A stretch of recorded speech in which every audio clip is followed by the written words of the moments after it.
नमस्कार मित्रांनो. हा पेपर, हे जे सॉल्व पेपर मी तुम्हाला डिस्कस करते तुमच्यासोबत, ते पेपर आहेत 20 ऑगस्ट 2023 चे पेपर आहेत. ओके. या अगोदर आपण जुलै 2024, डिसेंबर 2024 चे CDP हिंदी, मराठी, सायन्स ह्यांचे पेपर्स आपल्या चॅनलवर अपलोड केलेले आहेत. ते नक्कीच PYQs इम्पॉर्टंट आहेत, ते तुम्ही नक्कीच व्हिडिओ बघून घेसाल. आज आपण बघणार आहोत सायन्सचा व्हिडिओ, सायन्सचा क्वेश्चन पेपर बघणार आहोत आणि नक्कीच तुम्हाला सायन्स मध्ये मदत होईल PYQ ची. बघा, या अगोदर गणिताचा होता, मॅथचा होता पेपर, आणि त्यानंतर आहे सायन्सचा. ओके. सायन्सच्या पेपरचं कसं आहे मित्रांनो, की मॅथच्या पेपरचं पूर्ण प्रॉब्लेम सॉल्व्ह करावे लागतात. त्यासाठी मी मॅथ्स घेत नाहीये आणि सायन्सचे तुमच्यासोबत डिस्कस करते आन्सर्स, ते तुम्ही चेकआउट करा. आणि हे जे आन्सर्स आहेत ते आन्सर की मधले आहेत. याचे पूर्ण आन्सर्स इथे दिलेले आहेत आणि याचे डिस्क्रिप्शन सुद्धा या बुकमध्ये दिलेलं आहे. आणि ज्यांना कुणाला जर हे बुक घ्यायचं असेल, ते हे बुक आहे अरिहंत पब्लिकेशनचं. ओके. आणि ज्यांना हे व्हिडिओ बघून हेल्प वाटत असेल, त्यांनी हा व्हिडिओ बघून कंटिन्यू करू शकता. ओके. तर चला आपण व्हिडिओला स्टार्ट करूया. 61 पासून सुरू होते सायन्स हा टॉपिकचे क्वेश्चन आन्सर. तर सायन्सचे क्वेश्चंस बघा. निम्नलिखित में से किसे टीम मतलब दल शिक्षण के लिए सबसे उपयुक्त तर्काधार के रूप में शामिल किया जा सकता है. तर बघा, पूर्ण वाचून घ्यावं लागतात आपल्याला ऑप्शन. CTET मध्ये आणि TET मध्ये हा डिफरन्स आहे. TET मध्ये आपल्याला आन्सर माहित असल्यावर आपण डायरेक्ट टिक करू शकतो, पण CTET मध्ये आपल्याला पूर्ण आन्सर्स वाचावं लागतं. क्वेश्चन, हे जे दिलेले ऑप्शन्स आहेत का, ते वाचावं लागतं आणि त्यामधून एक निवडावं लागतं. बघा, पहिला ऑप्शन आहे, यह आकलन के कार्य को और सरल बनाता है. यह विद्यार्थियों की भागीदारी में वृद्धि करने में सहायक है. यह विविध सुविधता वाले विद्यार्थियों को लाभ पहुंचाता है. यह बृहत अमाप वाली कक्षाओं के लिए एक प्रभावी रणनीति है. त्याचं उत्तर आहे 3 नंबरचं, यह विविध सुविधा वाले विद्यार्थियों के लिए लाभ पहुंचाता है. ओके.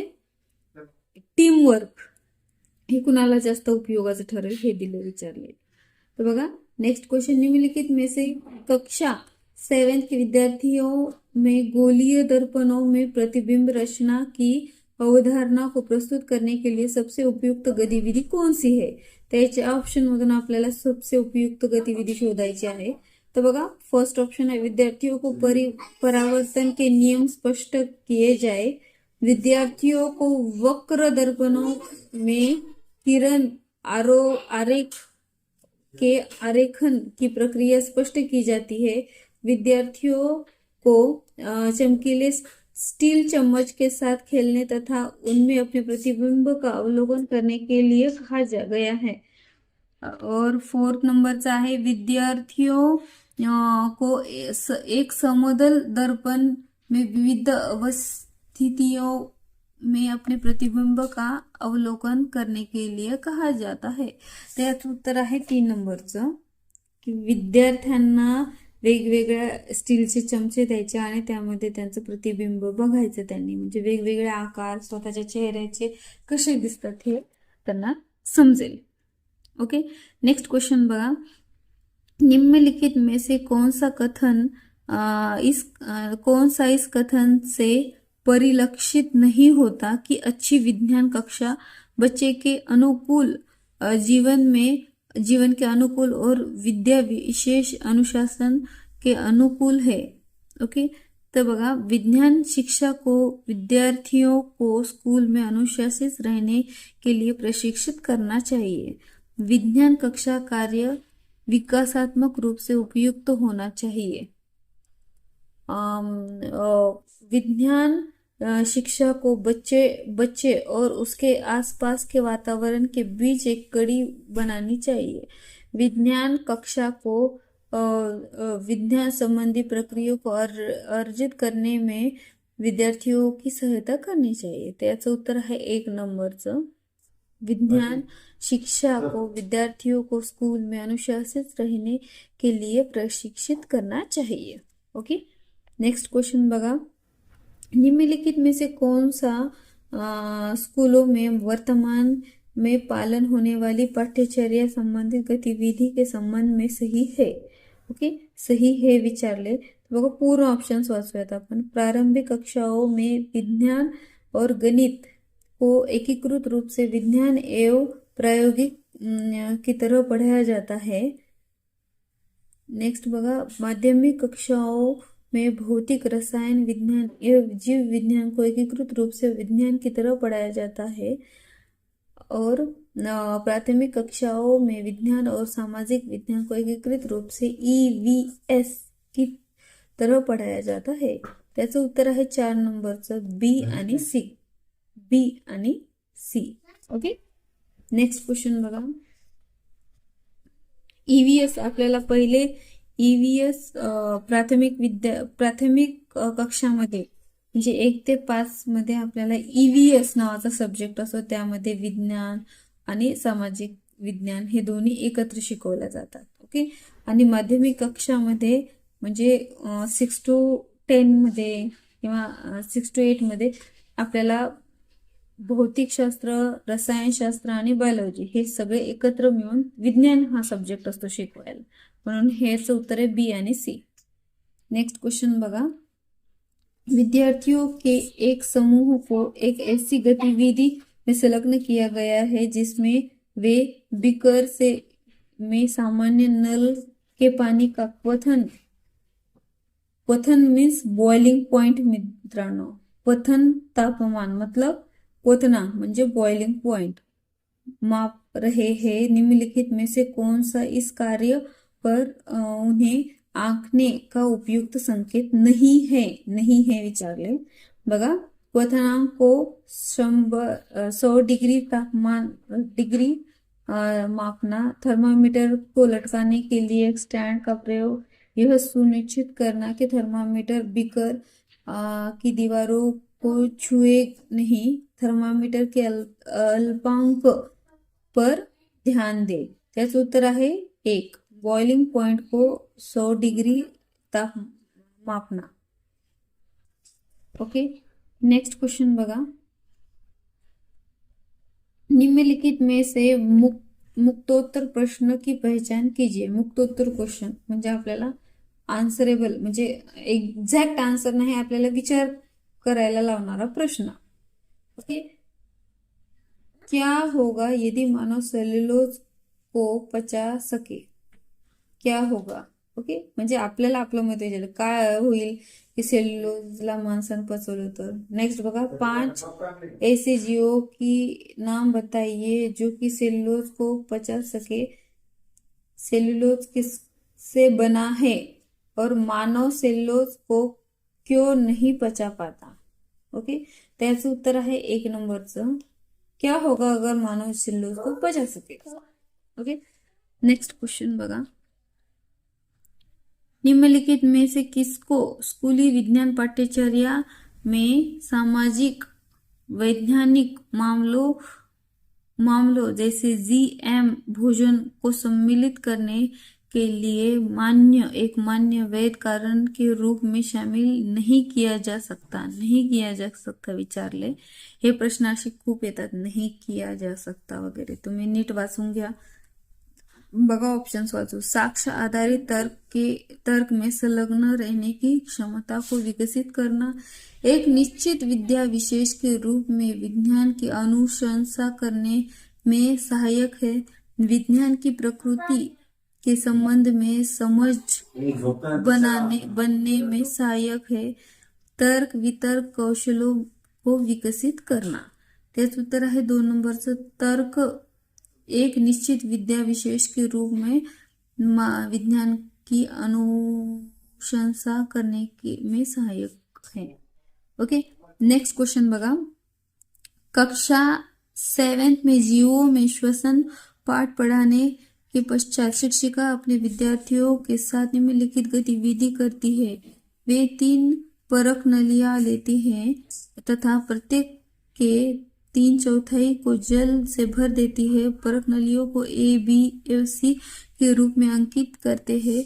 वे परख नली ए में घोंघा डाल देते हैं, परख नली बी में जलपाद और सी में घेंगा और पादम दोनों रख देते हैं। तब शिक्षिका विद्यार्थियों से पूछती है कि किस परख नली में CO2 का उच्चतम सांद्रण होगा।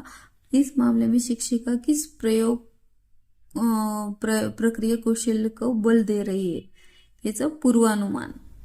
ओके, आंसर है पूर्वानुमान. नेक्स्ट क्वेश्चन बघा. विज्ञान पाठ्यचर्या की विषय वस्तु वैधता के संदर्भ में निम्नलिखित में से कौन सा से सामान्यतः परिलक्षित नहीं होता है.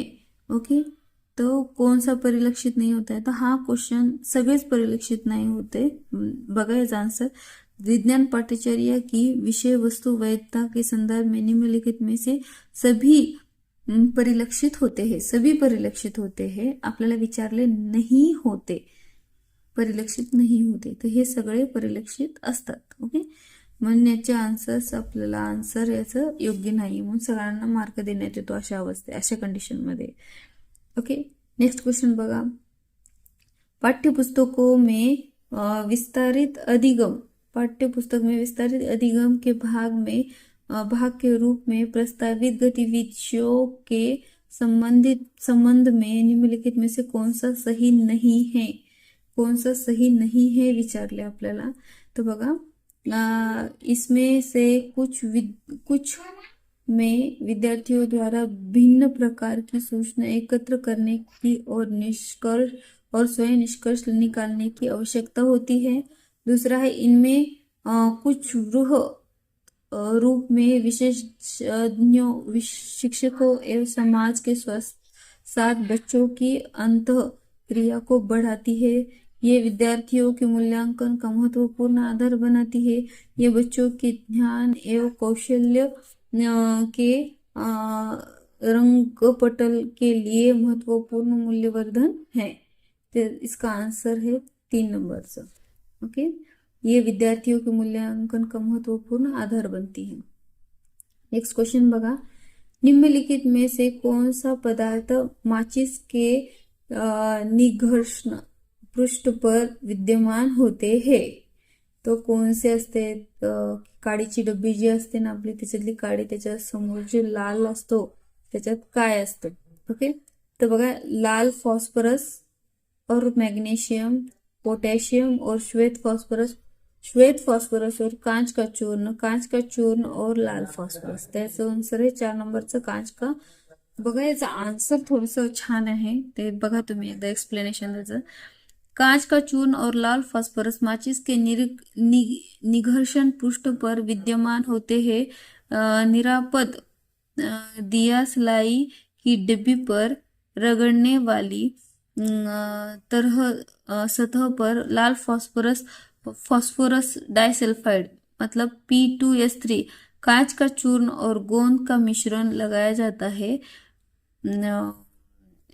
चीट की लकड़ी की सलाइयों के सिरों पर potassium chloride KClO3, red land antimony sulphide और गोंद का मिश्रण लगाया जाता है.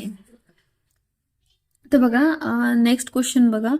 ए और बी अपने हार्मोन तब स्रावित करते हैं जब उन्हें ग्रंथि सी से आदेश प्राप्त होता है. निम्नलिखित में से कौन सा क्रमशः ABC है. ए बी आपले हार्मोन तेव्हा स्रावित करतात जेव्हा सी हा आपला आदेश देतो. तर याचं उत्तर आहे 3 नंबर. थायरॉइड आणि अधिवृक्की, ॲड्रिनल, थायरॉइड ग्लँड आणि ॲड्रिनल ग्लँड तेव्हाच ऍक्टिव्हेट करतात हार्मोन जेव्हा पीयूष ग्रंथी त्यांना आदेश देते. ओके, नेक्स्ट क्वेश्चन बघा. गलत कथन की पहचान कीजिए. याचं गलत कथन विचारले कोणतं आहे, तर आपल्याला हे वाचायचे. दुमटी मृदा की अपेक्षा चिकनी मृदा की जल धारण क्षमता बेहतर होती है. चिकनी मृदा के कणों का अमाप दुमटी मृदा के कणों में अमाप के अपेक्षाकृत बहुत छोटा होता है. दुमटी मृदा की तुलना में चिकनी मृदा अधिक उर्वरित होती है. दुमटी मृदा की अपेक्षा चिकनी मृदा अधिक सुवासित होती है. त्याचं उत्तर मित्रांनो 3 आणि 4 दोन्ही आहे. ओके, नेक्स्ट याचीही मार्क सगळ्यांना देण्यात आले. ज्यांनी ज्यांनी 3 आणि 4 टिक केले का त्यांना ह्याची मार्क देण्यात येतात. ओके, नेक्स्ट क्वेश्चन बघा. सूची छिद्र कैमरे द्वारा निर्मित प्रतिबिंब वास्तविक होता है. निम्नलिखित में से कौन सा कथन इस तथ्य की उपयुक्तता प्रदान करता है? तो प्रकाश ऊर्जा का एक स्वरूप है. प्रकाश जब एक माध्यम से दूसरे माध्यम में गमन करता है तब वह अपना पथ परिवर्तित करता है. प्रकाश सीधी रेखा में गमन करता है. प्रकाश छोटे से मुख में प्रवेश करने विवर्तित होता है. त्याचं उत्तर आहे 3 नंबरचं. प्रकाश सीधी रेखा में गमन. Light travels in a straight line. आपण हे अगोदरपासून 6वी पासून शिकत आलेलो आहे. Light travels in a straight line. Okay, next question बघा. उस समुच्चय की पहचान कीजिए जो द्विलिंगी पुष्पों को उत्पन्न करते हैं वाले पादपों से बना है. मक्का, खीर, पिटूनिया. मक्का, पपीता, सरसों. सरसों, गुलाब, पिटूनिया. खैरा, पपीता, गुलाब. त्याचं उत्तर आहे 3, सरसों, गुलाब, पिटूनिया. ओके, नेक्स्ट क्वेश्चन बघा. उस समुच्चय की पहचान कीजिए जो अनियततापी जीवों को समाविष्ट किया गया है. अनियततापी जीव म्हणजे मित्रांनो cold blooded animal. Cold blooded. हे बघा मित्रांनो, तुम्हाला जर एखादा प्रश्न समजत नसेल तर तुम्ही इंग्लिशमध्ये, तिथे इंग्लिशचं पण असतं क्वेश्चन, ते इंग्लिशमध्ये पण वाचून तुम्ही समजू शकता. ओके, तर जीवों को समाविष्ट किया जाता है तर कोणतं, तर एक आहे सर्प, मेंढक अँड कॉकरोच. हे कोल्ड ब्लडेड ॲनिमल असतात. ओके,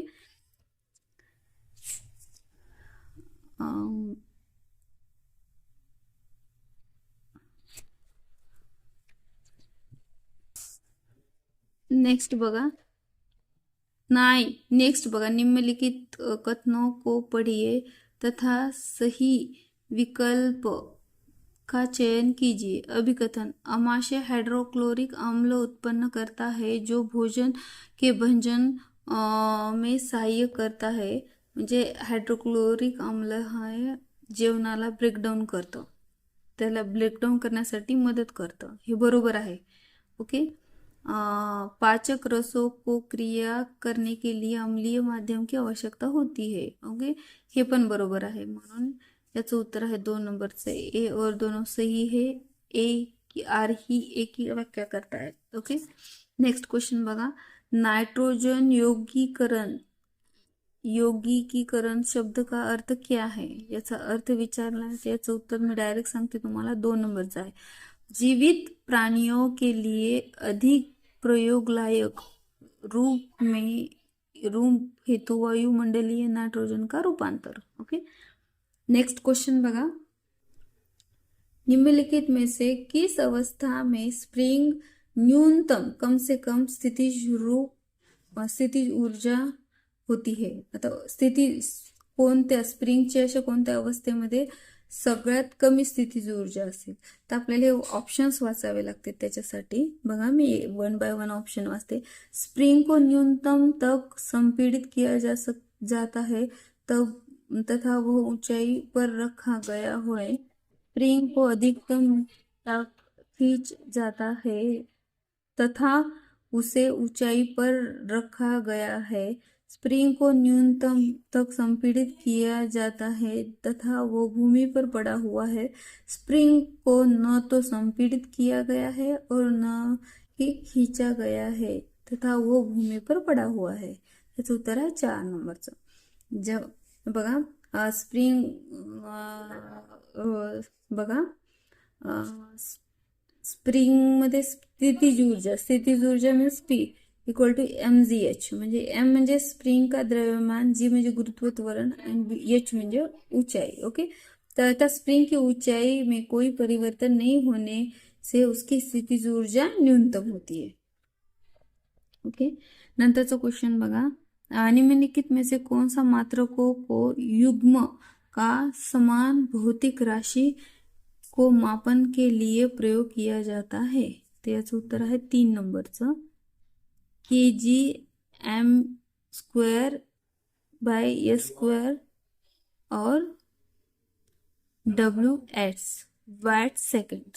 ओके, नेक्स्ट क्वेश्चन बघा, निम्नलिखित में से कौन सा कथन जीवित जीवों की कोशिकाओं में संबंध में सही है? जीवित कोशिकाओं के संबंध में सही है। तो बघा, सभी सूक्ष्मदर्शी होते हैं तथा इन्हें नग्न आंखों से नहीं देखा जा सकता है, हे एक आहे। आणि सभी कोशिकाओं भित्ती होती है, नसते। सभी केंद्रीय झिल्ल्या होती है, नसते। सभी की कोशिका झिल्ली होती है, हे बरोबर आहे। सभी को कोशिका झिल्ली होती है। ए आणि डी म्हणजे आता ऑप्शन दिलेले आहेत ते याचं बघा, ए आणि डी हे आन्सर आहे। ओके, नेक्स्ट क्वेश्चन बघा मित्रांनो, एक ऊंचाई 15 ग्राम द्रव्यमान का पंख छोड़ा जाता है, यह पाया जाता है कि वह एक समान वेग से गिर रहा है, उस पर काम करने वाला नेट बल कितना है? तो कितना असेल याच्यातलं नेट बल? तर 0 असेल, 0। ओके, बल इक्वल टू काय आहे? द्रव्यमान इंटू त्वरण। ओके, तर बल ही F आहे, द्रव्यमान ही M आहे। ओके, M म्हणजे काय?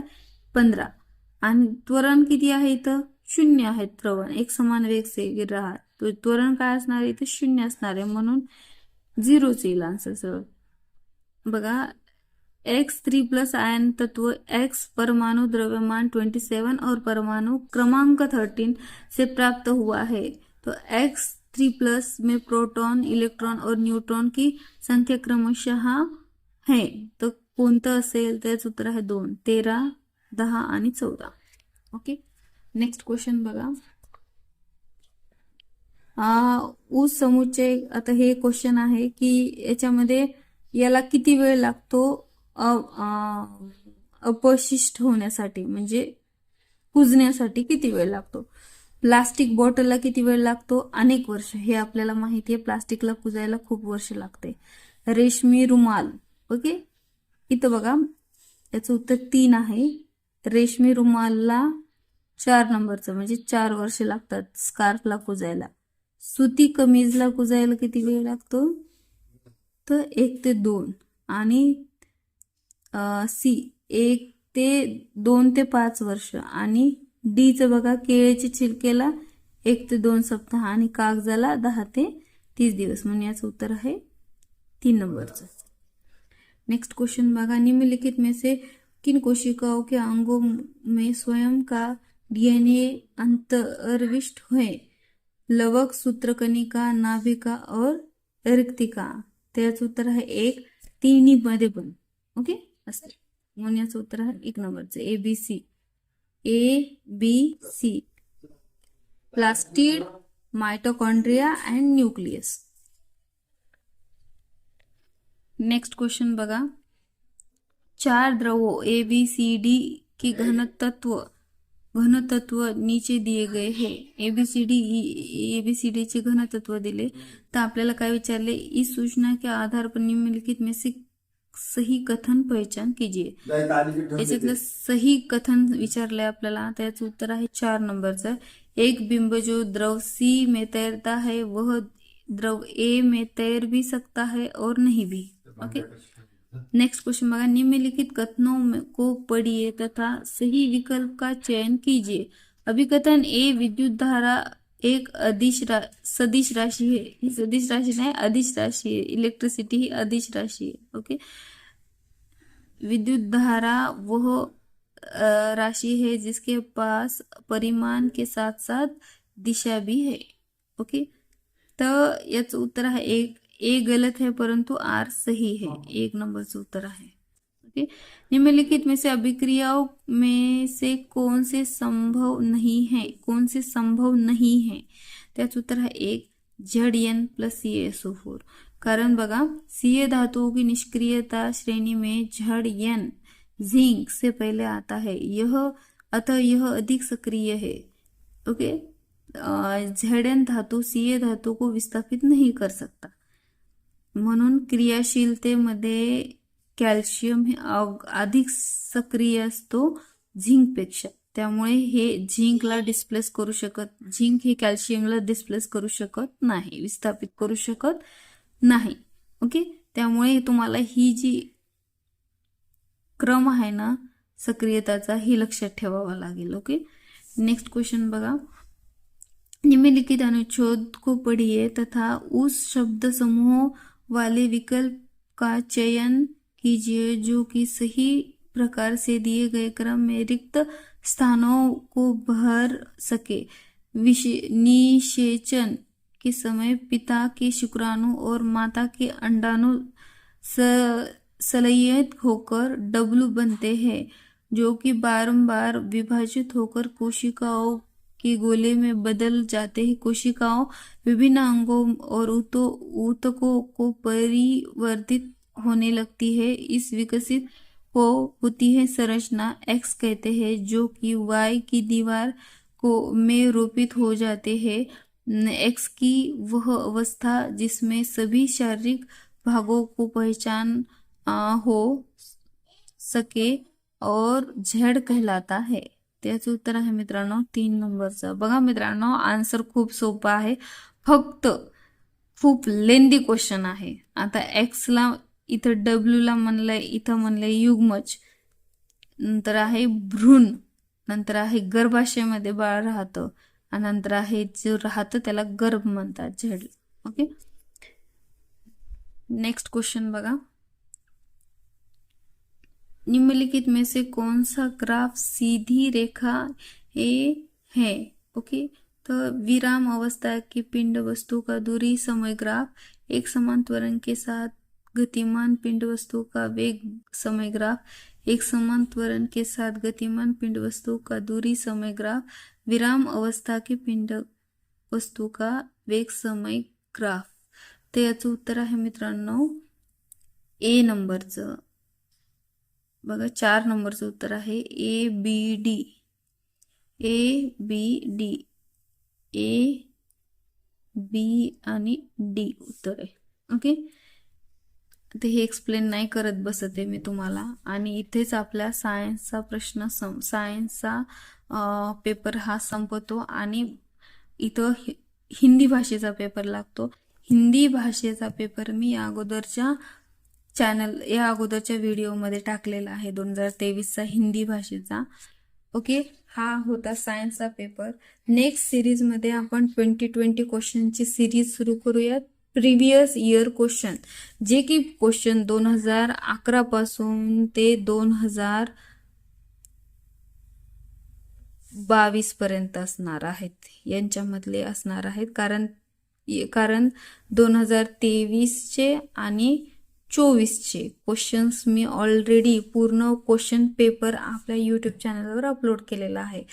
ओके, तर नेक्स्ट व्हिडिओसाठी नक्कीच अपडेट राहा, आपल्या चॅनलला सबस्क्राईब करा. थँक्यू.